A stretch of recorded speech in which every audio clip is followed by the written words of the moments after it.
Welcome back नाजरीन। इस वक्त हमें ज्वाइन कर चुके हैं मियाँ दाऊद साहब, माहिर कानून है। बहुत शुक्रिया मियाँ दाऊद साहब आपका हमें ज्वाइन करने के लिए।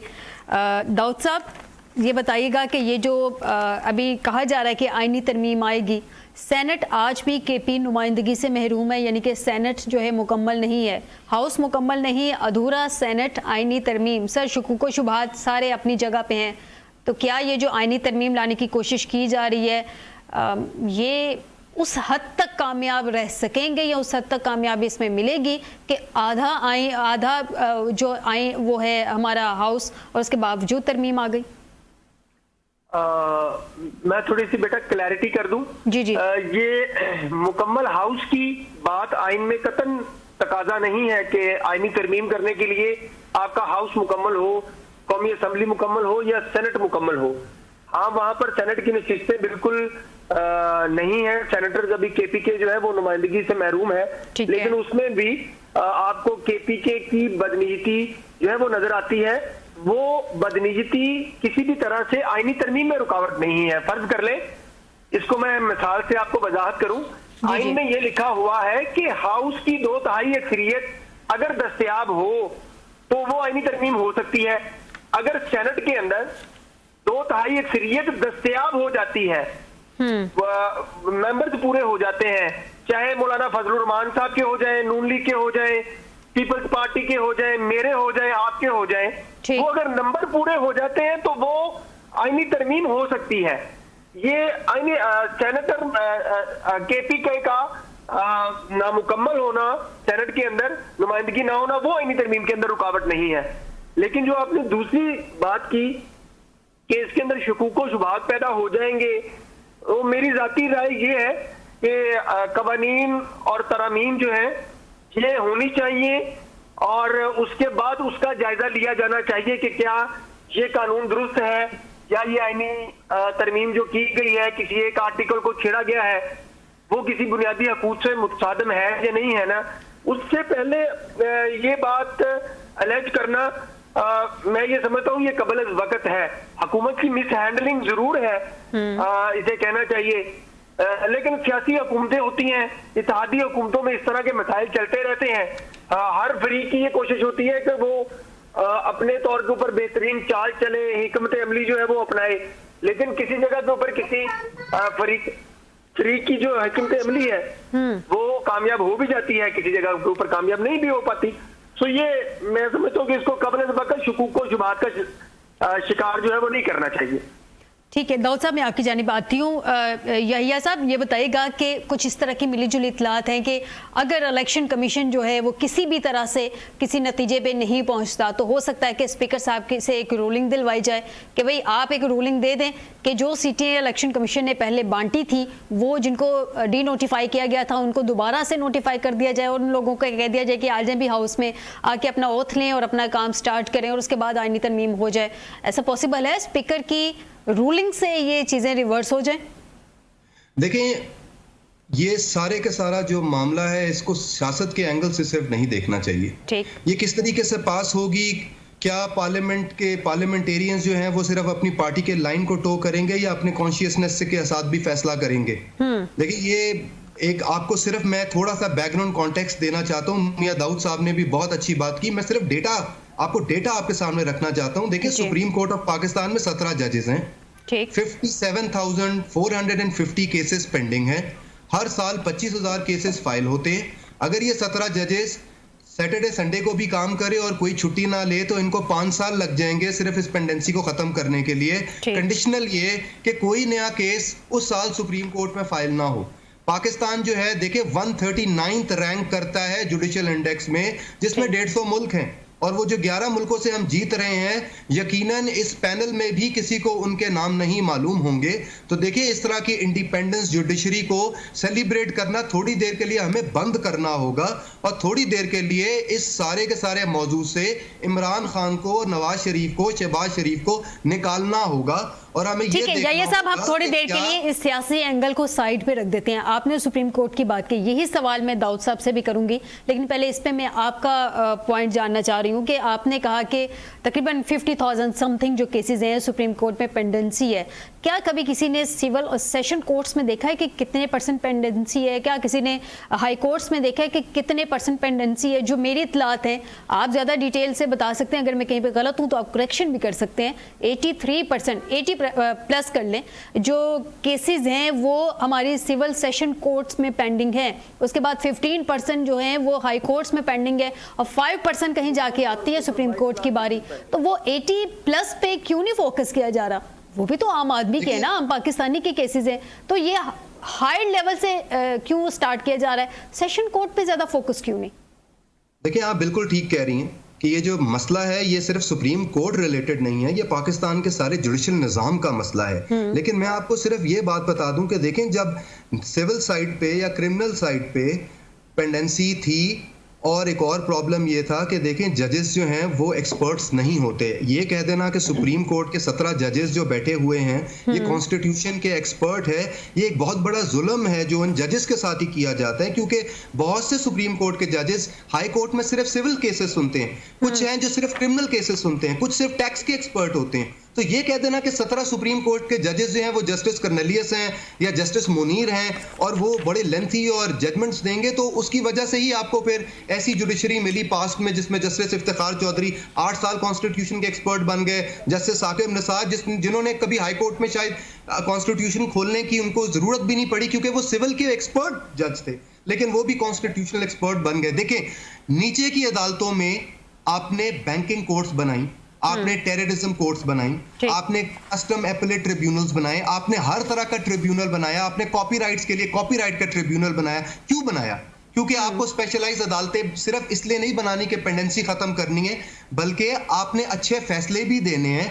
आप चाहते हैं ऐसे जजेस को तकर्रर किया जाए जो उस मौजू को बेहतरीन तरीके से जानते हो। ठीक, तो सिविल साइड के ऊपर भी आपने पैरेलल जुडिशरी क्रिएट की है, उसी तरीके से आपको सुप्रीम कोर्ट में भी क्रिएट करने की जरूरत है। और उसकी वजह देखें, अब आप पूछती हैं कि ये रिफॉर्म्स ऊपर से शुरू क्यों हो रहे हैं। देखें, सुप्रीम कोर्ट आपकी एपेक्स कोर्ट है, हर जज की, वो मैजिस्ट्रेट हो, वो सिविल जज हो, वो एडिशनल सेशन जज हो, सबकी एक उम्मीद होती है कि वो सुप्रीम कोर्ट का जज बने, वो सुप्रीम कोर्ट को ही देखता है as a reference, as an inspiration. और देखें, सुप्रीम कोर्ट का हर फैसला जो है वो बाइंडिंग होता है नीचे की अदालतों में। तो आप एक सिविल जज को कैसे कह सकते हैं कि तुमसे डिले आता है? वो तो आपको सीधा जवाब देगा कि आपके तो सुप्रीम कोर्ट का हाल तो देख लें जा। तो आपने सुप्रीम कोर्ट को एक मसाली एपेक्स कोर्ट क्रिएट करनी है जिसका फिर एक ट्रिकल डाउन इफेक्ट हो, वरना आप किसी जज को ये पूछ नहीं सकते कि तुम्हारी परफॉर्मेंस खराब क्यों है।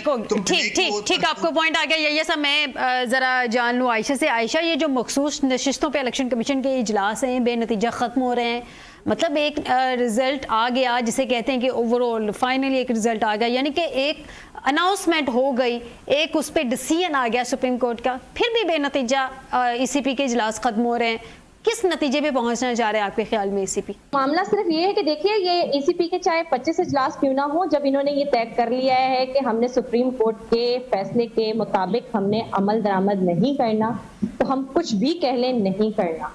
चीफ इलेक्शन कमिश्नर साहब जो हैं, उनकी ढिठाई का ये आलम है कि वो बिल्कुल अटके हुए हैं इसी नुक्ते पर कि मखसूस नशिस्तें जो हैं वो जिस जमात का हक बनती हैं उनसे उठाकर दूसरों को ही दी जानी है। और ये मामला अब तक इसीलिए शायद जो है वो डिले में रखा गया है क्योंकि ये आईनी तरमीम का जो मामला है, इसमें इनको बहुत ज्यादा इस जो मखसूस नशिस्तों वाला मामला है, इससे इनको बहुत ज्यादा एक सपोर्ट मिलेगी, इनको जो है नंबर गेम पूरा करने में, मैनेज करने में जो है आसानी होगी। तो ये सारा मामला जो है वो चीफ इलेक्शन कमिश्नर जो है वो नहीं चाह रहे कि पाकिस्तान का जो इस वक्त बदतरीन सियासी क्राइसिस है वो किसी तरीके से भी जो है वो हल की जानिब बढ़े। यानी कि आयशा, सिंपल वर्ड्स में कहें, ट्राइका ऑफ पावर इस वक्त शो किया जा रहा है। बिल्कुल ऐसे ही है। देखिए, आप सुप्रीम कोर्ट के फैसले पर अगर आप अमल दरामद नहीं की जा रही तो भी आप देखिए, आपने जो है उनके फैसले की तशरीह मांगी थी, आपने उनसे वजाहत मांगी थी, उन्होंने आपको वजाहत जो है वो पेश कर दी। अब उसके बाद भी इतने तफसीली फैसला भी आ गया, खत्म होना उसकी कोई मंतक समझ नहीं आती। तफसीली फैसला भी आ गया जिसका इंतजार किया जा रहा था। लेकिन एक तरफ से मैं जरा थोड़ा सा सुप्रीम कोर्ट की तरफ से भी मैं थोड़ा सा गिला करना चाहूंगी कि जब आपने एक फैसले पर वजाहत दे दी, आपने एक तफसीली फैसला जारी कर दिया और आपको लग रहा है कि चीफ इलेक्शन कमिश्नर जो है वो खुद साख्ता तौर पर जो है इस फैसले पर अमल दरामद नहीं कर रहे, तो फिर सुप्रीम कोर्ट का भी जो है ये जिम्मेदारी थी कि वो इस मामले को मजीद परसू करके चीफ इलेक्शन कमिश्नर को जो है वो जाती हैसियत में तलब करते, उनसे वजाहत तलब करते कि अब तक जो है सुप्रीम कोर्ट के फैसले पर अमल दरामद क्यों नहीं हुआ। सुप्रीम कोर्ट में ईसीपी दोबारा चला गया ना, कि उसको तो समझ ही नहीं आ रही है कि इस पे अमल कैसे करना है। दाऊद साहब से जान लेते हैं। दाऊद साहब, ये जो रिजर्व सीटों का मामला फंसा हुआ है ईसीपी में, मतलब किस नतीजे पे आपके ख्याल में आईनी कानूनी एंगल जरा बताइए। बहुत सारे डिस्कशंस इस पे हो चुकी, लेकिन ये जो इतने इजलास बेनतीजा खत्म हो रहे हैं, किस नतीजे पे आपके ख्याल में अभी तक ईसीपी नहीं पहुंचा और उसको पहुंचना चाहिए था? बुनियादी तौर पे मैं बतौर कानून का तालिब इल्म ये समझता हूँ कि ईसीपी और स्पीकर जो हैं ये दोनों बुजदिली का मुजाहरा कर रहे हैं। बुजदिली का मुजाहरा करने की वजह से इलेक्शन कमीशन की अपनी साख के ऊपर भी नुकसान सवालात उठ रहे हैं और पार्लियामेंट की सुपरमेसी के ऊपर भी सवालात उठ रहे हैं। बुजदिली का मुजाहरा क्या है दाऊद साहब? इलेक्शन कमीशन ऑफ पाकिस्तान और स्पीकर कौमी असम्बली दोनों ये बुजदिली का मुजाहरा कर रहे हैं। बुजदिली का मुजाहरा इस तरह मैं वजाहत करता हूँ जी। इलेक्शन कमीशन ऑफ पाकिस्तान इस तरह से बुजदिली का मुजाहरा कर रहा है कि जब पार्लियामेंट ने इलेक्शन एक्ट में तरमीम करके ये बात वजाहत कर दी कि प्रोसीजर अमेंड कर दिया कि जिन्होंने एक दफा अपने बयानात हल्फी जमा करवा दिए वो अपनी पार्टी लाइन तब्दील नहीं कर सकते, तो फिर इलेक्शन कमीशन को उसका नोटिफिकेशन जारी कर देना चाहिए। और अगर election commission of Pakistan notification जारी नहीं कर रहा तो इसका मतलब ये है कि वो पार्लियामेंट की अमेंडमेंट को तस्लीम नहीं कर रहा और दूसरी साइड से वो सुप्रीम कोर्ट के फैसले के ऊपर भी अमल दरामद नहीं कर रहा। सुप्रीम कोर्ट के फैसले को मैं बतौर कानून का तालिब इल्म गलत समझता हूं, आइन से मुखालिफ समझता हूं, लेकिन अगर अब वो फैसला चाहे सही है या गलत है, आपने उसके ऊपर या तो इम्प्लीमेंट करना है या आपके पास सुप्रीम कोर्ट के फैसलों के अंदर ये रास्ता मौजूद है। दाऊद साहब, यहाँ पे एक छोटा सा कंफ्यूजन है जो कि बहुत सारे लोग इस कंफ्यूजन को जानना चाह रहे हैं। इसका जवाब मैं चाहती हूँ आप इस पे भी जरा रोशनी डालें कि ये जो कानून साजी हुई थी ये हुई थी अगस्त में। 12 जुलाई को फैसला आया था सुप्रीम कोर्ट के फुल कोर्ट का 8-5 की अक्सरियत से। तो सर इसका मतलब 12 जुलाई को अगर फैसला आया है तो ज्यादा हम ईसीपी के पास तो टाइम था ना कि वो सुप्रीम कोर्ट के फैसले पे अमल दरामद करता। उस वक्त तो कहा गया था कि मनोआना अमल दरामद किया जाएगा, फिर पता नहीं क्या सोचा ईसीपी ने, उसने अमल दरामद नहीं किया। जब तक कानून साजी नहीं हुई थी तो उस पर ही अमल दरामद कर लेता। मैं उसकी वजाहत कर दूं। 2 रास्ते हैं पाकिस्तान के कानून के अंदर। जिस तरह जो पाकिस्तान का कानूनी निजाम है उसमें अगर किसी प्रोसीजर के अंदर तरमीम हो जाए तो उसका इतलाक माजी से भी होता है। ये पाकिस्तान के तमाम पूरे निजाम का स्ट्रक्चर जो है वो इस तरीके से चलता है। ठीक है, लेकिन जो आप मुद्दत बता रही हैं वो बिल्कुल आप इस बात का दुरुस्त इशारा कर रही हैं कि फैसला पहले आ गया, प्रोसीजर के अंदर तरमीम जो है वो बाद में हुई। तो इलेक्शन कमीशन ऑफ पाकिस्तान को या तो उसके ऊपर अमल दरामद करना चाहिए था या सुप्रीम कोर्ट के ही एक 17 रुकनी बेंच के फैसले की रोशनी में ये मौकफ अपनाना चाहिए था कि ये फैसला आइन से मावरा है। और सुप्रीम कोर्ट कहती है कि अगर कोई फैसला चाहे वो सुप्रीम कोर्ट का ही क्यों ना हो, वो अगर आइन से बालातर होगा तो उसके ऊपर तलाक नहीं होगा। या तो ये स्टैंड लेना चाहिए, यानी कि आपके ख्याल में किसी एक एंगल पे इस वक्त ईसीपी को जाना चाहिए था। ठीक है, याहिया साहब से जान लेते हैं। याहिया साहब, अभी आपने दाऊद साहब की बात सुनी है, वो कहते हैं एटलीस्ट ईसीपी को किसी एक जानिब लगना चाहिए, या तो सुप्रीम कोर्ट के फैसले को मान ले या फिर जो है कानून साजी हुई है उसको मान ले। ये बीच में जो ना उधर का है, ईसीपी ना उधर का डिसीजन ले रहा है। आपके ख्याल में जो पहले फैसला आया था फुल कोर्ट का वो बाइंडिंग है, डेफिनेटली बाइंडिंग है, उस पर अमल दरामद होना चाहिए, या जो कानून साजी बाद में की गई है और उसको रेट्रोस्पेक्टिवली कर दिया गया उस पर अमल दरामद होना चाहिए? देखिए, ये सारे मामले से एक बात तो साबित होती है कि सुप्रीम कोर्ट ऑफ पाकिस्तान जो है वो आइसोलेशन में जाकर कोई फैसले नहीं दे सकती। ऐसे फैसले खास तौर पे जिन फैसलों से सिर्फ कंफ्यूजन बढ़ती ही हो। देखिए, एक फैसला आया सुप्रीम कोर्ट से, ना तो वो इशू कभी डिबेट हुआ उस अदालत में, ना तो कभी उस इशू के ऊपर अटॉर्नी जनरल ऑफ पाकिस्तान का मौक़िफ़ आया। सुप्रीम कोर्ट के सामने एक छोटी सी बात थी कि क्या सुन्नी इत्तेहाद काउंसिल को सीटें मिलती हैं कि एक पार्टी जिसने इलेक्शन ना लड़ा हो। सुप्रीम कोर्ट ऑफ पाकिस्तान ने 50 और पार्टियों को बेनिफिट दे दिया, ऐसे लोगों को बेनिफिट दे दिया जिन्होंने वो बेनिफिट मांगा ही नहीं था। पहली बार तारीख में। लेकिन ये साहब सुप्रीम कोर्ट का मौकिफ है कि हमने इन लार्ज पूरे मैटर को देखा है कि एक्चुअल में हकीकत क्या थी, इशू कहां से शुरू हुआ और उसके बाद क्या मसाइल बने थे। इशू तो शुरू हुआ ना जब बैट का सिंबल ले लिया वहां से। देखिए supreme court of Pakistan, supreme court के अपने फैसले से कंफ्यूजन शुरू हुई। देखिए सुप्रीम कोर्ट की जो तशरीह थी वो सुप्रीम कोर्ट के ही सेटल प्रिंसिपल से खिलाफ थी। देखिए ये 184(3) की प्रोसीडिंग्स तो नहीं थी सुप्रीम कोर्ट के सामने, या ये 187 की प्रोसीडिंग, ये तो 185 थी, ये तो एक अपील थी। देखिए अगर मेरा और आपका मामला सुप्रीम कोर्ट में जाता है और मैं एक बात पे आर्ग्यू करता हूं, आप उसी बात पे जवाब देती हैं और सुप्रीम कोर्ट किसी तीसरे बात पे फैसला कर देती है, ना मुझे सुने हुए ना आपको सुने हुए, तो इस फैसले को किस तरीके से आप एग्जीक्यूट करने जा रहे हैं। दूसरी बात यह है कि देखिए जब ये सुप्रीम कोर्ट का फैसला आया, हुकूमत रिव्यू में भी गई, उस रिव्यू का फैसला आज तक नहीं आया। दूसरी बात यह है कि इलेक्शन कमीशन ऑफ पाकिस्तान ने एक क्लैरिफिकेशन मांगी, किसी ने उस क्लैरिफिकेशन की एप्लीकेशन को तो पढ़ा ही नहीं। उसमें तो सिंपल सी बात इलेक्शन कमीशन पूछ रही थी, वो कह रही थी एक पार्टी जिसका कोई ऑर्गेनाइजेशनल स्ट्रक्चर नहीं है वो कौन। या साहब सुप्रीम कोर्ट ने उस पे, सुप्रीम कोर्ट के जजेस ने उस पे क्लैरिफिकेशन दी थी, आपको याद होगा, उस पे उन्होंने वजाहत मांगी थी और वो वजाहत आई थी। उसके बाद तफसीली फैसला आया था और उसमें बताया गया था कि हमने पीटीआई को एज ए जमात जो है वो उसको डिनोटिफाई तो किया नहीं है ईसीपी ने, तो वो एग्जिस्ट करती है। जबकि खुद काजी साहब ने दौरान हेयरिंग ये कहा था कि मेरे फैसले को गलत इंटरप्रेट किया गया बैट वाले को। इलेक्शन कमीशन ऑफ पाकिस्तान का क्लैरिफिकेशन में क्या था, मैं आपसे ये पूछना चाहता हूँ। उस क्लैरिफिकेशन में सिंपल क्वेश्चन ये था कि पार्टी जिसके इलेक्शंस जो हैं वो इस वक्त free and fair election commission ने नोटिफाई नहीं किए, उसमें एक कौन सी अथॉरिटी होगी जो नोटिफाई करेगी कि किस शख्स को रिटर्निंग कैंडिडेट बनना है। इसके ऊपर आपको 2 सुप्रीम कोर्ट ऑफ पाकिस्तान के जजेस का डाइसेंटिंग नोट भी आ गया, जिस डाइसेंटिंग नोट का शायद पाकिस्तान की हिस्ट्री में पहली बार इतना स्ट्रॉन्ग डाइसेंटिंग नोट होगा। और पाकिस्तान की हिस्ट्री में पहली दफा सुप्रीम कोर्ट के ही 2 जजेस ने कहा जी कि आप मेजोरिटी का फैसला ना माने। मैं जरा आयशा से जान लूं, आयशा सुप्रीम कोर्ट का फैसला इन फील्ड है और सुप्रीम कोर्ट के फैसले के मुताबिक 39 मेंबर तो पीटीआई के हैं, बाकी 41 को उन्होंने कहा था कि वेरिफिकेशन के बाद नोटिफाई कर दें, जो कि अभी तक मामला लटका हुआ है, ना इधर है ना इधर है। सेंटर में ईसीपी बैठा हुआ है, अपने इजलास कर रहा है। अब आपको क्या लगता है हुकूमत आईनी तरमीम करने जा रही है, डेफिनेटली उस फैसले का बहुत ज्यादा असर होगा इस सारी सूरत हाल पे। 63A का भी डिसीजन अब इन फील्ड है, क्या हॉर्स ट्रेडिंग का यानी कि मौसम शुरू हो गया?